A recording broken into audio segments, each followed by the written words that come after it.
प्रिय विद्यार्थियों, गांधी दर्शन पढ़ रहे थे अपन। गांधी दर्शन के अंतर्गत पहले हमने गांधी जी के प्रारंभिक जीवन को पढ़ा। उसके बाद हमने यह पढ़ा कि गांधी जी के व्यक्तित्व को प्रभावित करने वाले कारक कौन कौन से थे। फिर हमने दक्षिण अफ्रीका में रंग भेद के विरुद्ध गांधी जी के किए हुए संघर्ष को पढ़ा और यह जाना कि गांधी जी की काम करने की विधि क्या थी, पद्धति क्या थी।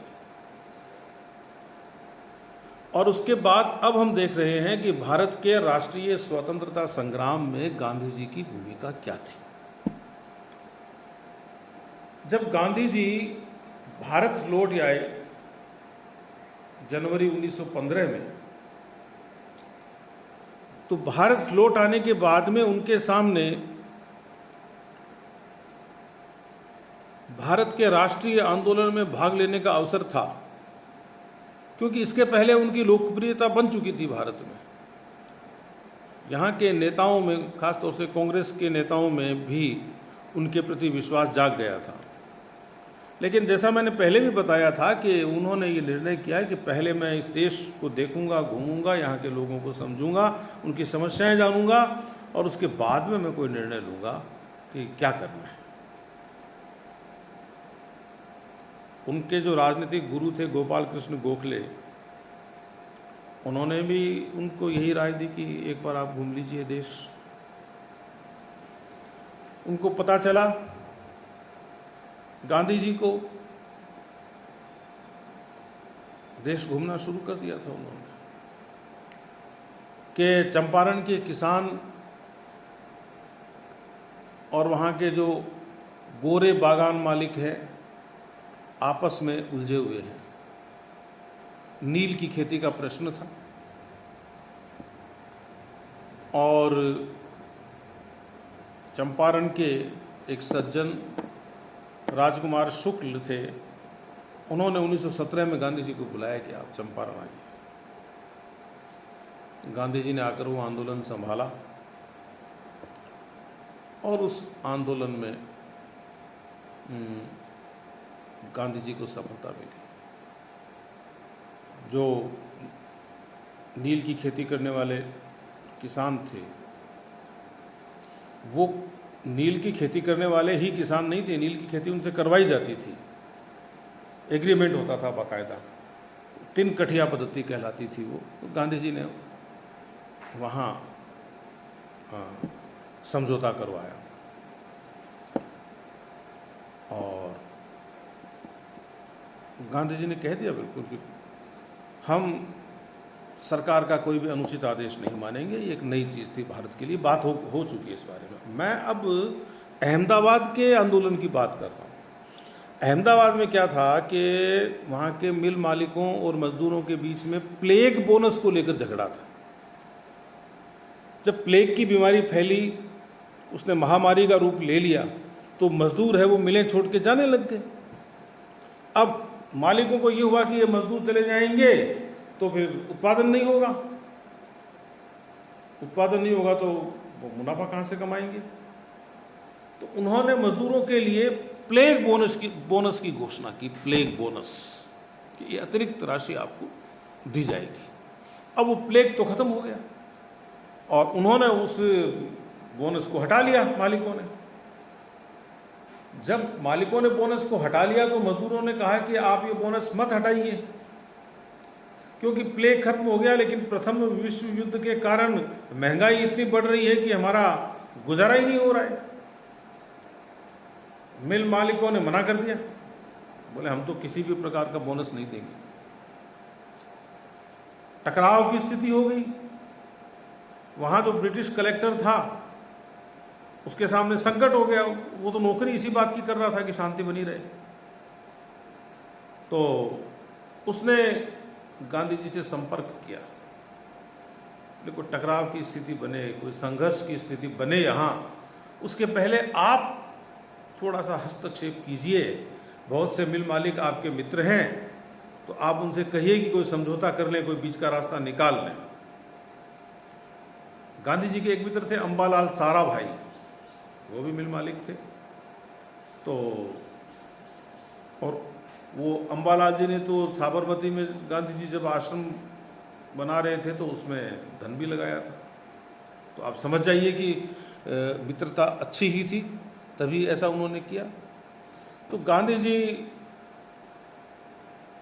का हस्तक्षेप ये रहा, वो गए और उन्होंने कहा देखो भाई, एक ट्रिब्यूनल बना लो, उस ट्रिब्यूनल के सामने मिल मालिक अपनी बात रखेंगे, मजदूर अपनी बात रखेंगे, जिसकी बात सही होगी उसके पक्ष में ट्रिब्यूनल निर्णय दे देगा।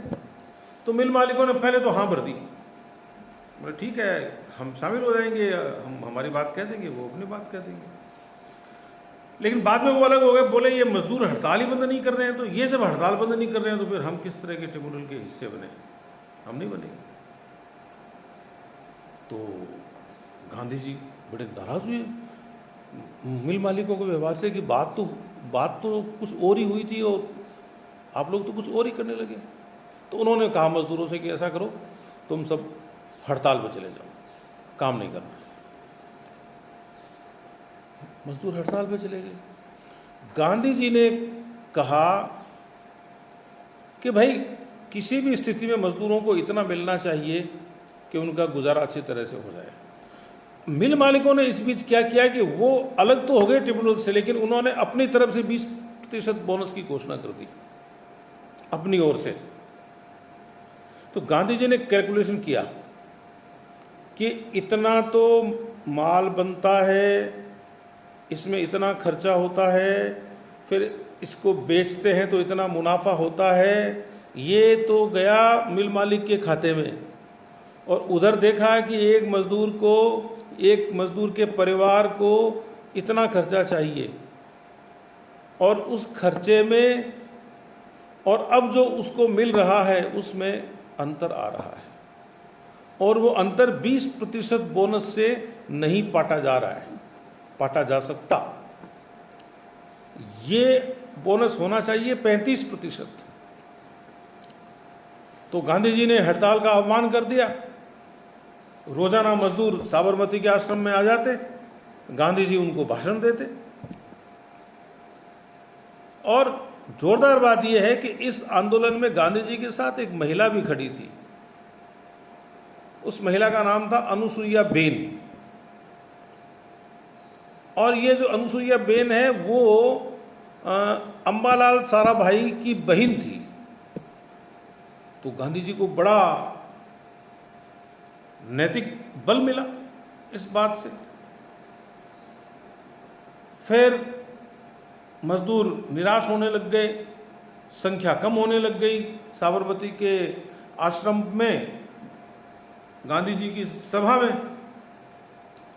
तो गांधी जी ने कहा भाई ये तो ठीक नहीं है, इससे तुम इन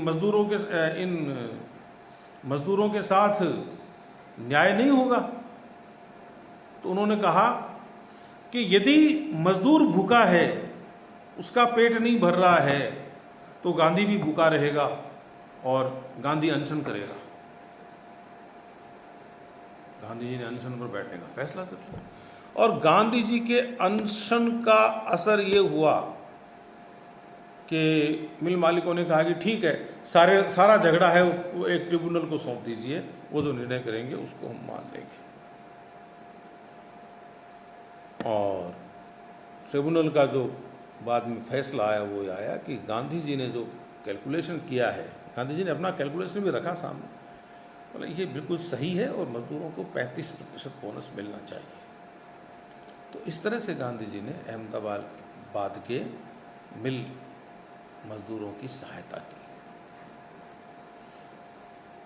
एक और आंदोलन था खेड़ा का आंदोलन, वो किसानों का आंदोलन था। खेड़ा में क्या था, खेड़ा के किसान बड़ी मुसीबत में थे, बड़े संकट में थे। उनकी फसल बर्बाद हो गई थी और सरकार उनसे फिर भी कह रही थी कि मालगुजारी लाइए। किसानों ने कहा कि भाई हमारी स्थिति नहीं है मालगुजारी देने की, हमारा पेट ही नहीं भर रहा, हम कहाँ से दें, उत्पादन ही नहीं हो रहा है, फसलें बर्बाद हो गई। लेकिन सरकार मान नहीं रही थी। वहाँ पर पहले से ही सर्वेंट्स ऑफ इंडिया सोसाइटी के लोग काम कर रहे थे। उनमें से एक नाम आप लोगों को याद करना चाहिए, वल्लभ भाई पटेल का, सरदार वल्लभ भाई पटेल, सब जानते हैं इस नाम। तो वल्लभ भाई पटेल, और फिर बाद में गांधी जी चले गए वहाँ, तो उन्होंने अपना हिसाब लगाया और कहा कि वर्तमान स्थिति में किसान से कुछ नहीं लेना चाहिए। जो राजस्व संहिता है, जो रेवेन्यू कोड है, उसके हिसाब से भी इनकी मालगुजारी है वो माफ़ कर देनी चाहिए। एक संगठन था गुजरात सभा, जिसके गांधी जी खुद अध्यक्ष थे, वह भी इस आंदोलन में शामिल थी। सरकार से अपील की गई, उनको बार बार प्रार्थना पत्र लिखे गए। जब कोई असर नहीं हुआ तो गांधी जी ने कह दिया किसानों से कि आप लगान दो ही मत, और लड़ो, संघर्ष करो। और सरकार को यह संदेश भिजवा दिया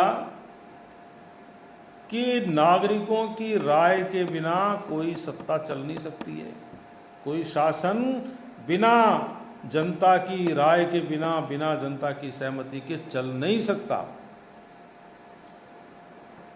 और इनका जो साथ देने वाले लोग थे गांधी जी का, उनमें एक नाम तो मैं आपको बता ही चुका हूं, वल्लभ भाई पटेल, और एक सज्जन और थे इंदुलाल याग्निक। अब सरकार ने क्या, गांधी जी ने तो गांवों के दौरे शुरू कर दिए, गांव में जाके कहना शुरू कर दिया कि लगान नहीं देना। इधर अंग्रेजों ने क्या किया, जो लगान नहीं दे रहे उनकी ज़मीन कुर्क करनी शुरू कर दी, उनके जानवर जब्त करने, जानवर उठा के ले जाने लग गए। और गांधी जी ने शपथ दिलाई, सौगंध दिलवाई किसानों को कि टैक्स नहीं देना, चाहे कुछ भी हो जाए। अब एक काम और किया गांधी जी ने, कुछ किसान जिनके पास अच्छी कमाई थी पहले से, उन्होंने कहा हम तो दे दें। तो गांधी जी का नहीं, आप भी नहीं दे सकते। आप दे दोगे, यदि आपने दे दिया तो गरीब किसानों पर भी ये दबाव पड़ेगा कि वो टैक्स दे। वो फिर कोई बेचारा कर्जा लेगा, कोई अपनी प्रॉपर्टी बेचेगा, ये ठीक नहीं। यदि सरकार पूरा लगान माफ कर दे, उसके बाद में जो देना चाहे वे दे दे, जिनकी क्षमता है वो दे दे। तो पहले से ही मजदूरों की स्थिति खराब थी ही, स्थिति और ज़्यादा खराब होने लग गई। तो गांधी जी के आह्वान का असर ये था कि लगान सरकार तक पहुंच नहीं रहा था, और जो लगान देना चाहते थे उनको इन्होंने मना कर दिया। गांधी जी ने बोले आप नहीं दे सकते, किसानों ने कहा हम नहीं देने देंगे आपको। तो सरकार की हालत खराब हो गई। और दूसरी तरफ गांधी जी का सबसे बड़ा गुण ही यही है कि वो जानते थे कि किस जगह जाकर आंदोलन को रोकना होता है।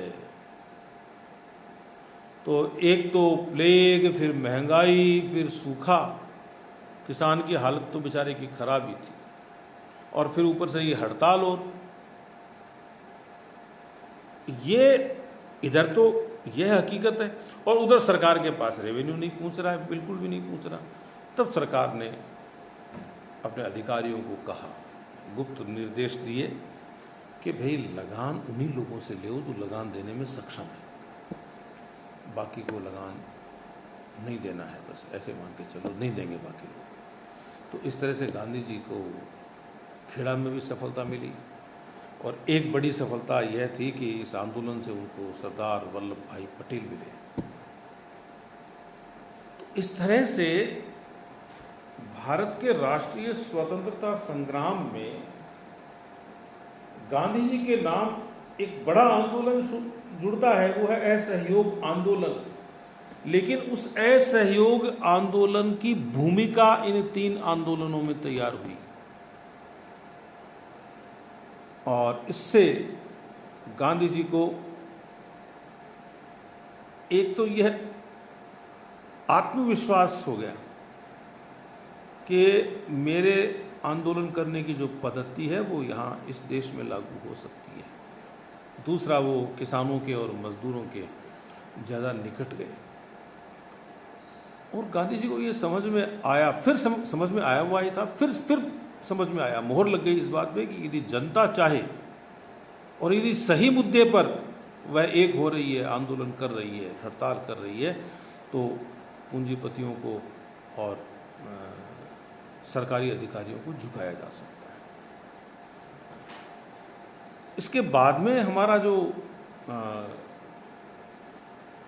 अंक होगा, अगला अंक, उसमें हम असहयोग आंदोलन की बात करेंगे। और तब तक के लिए नमस्कार।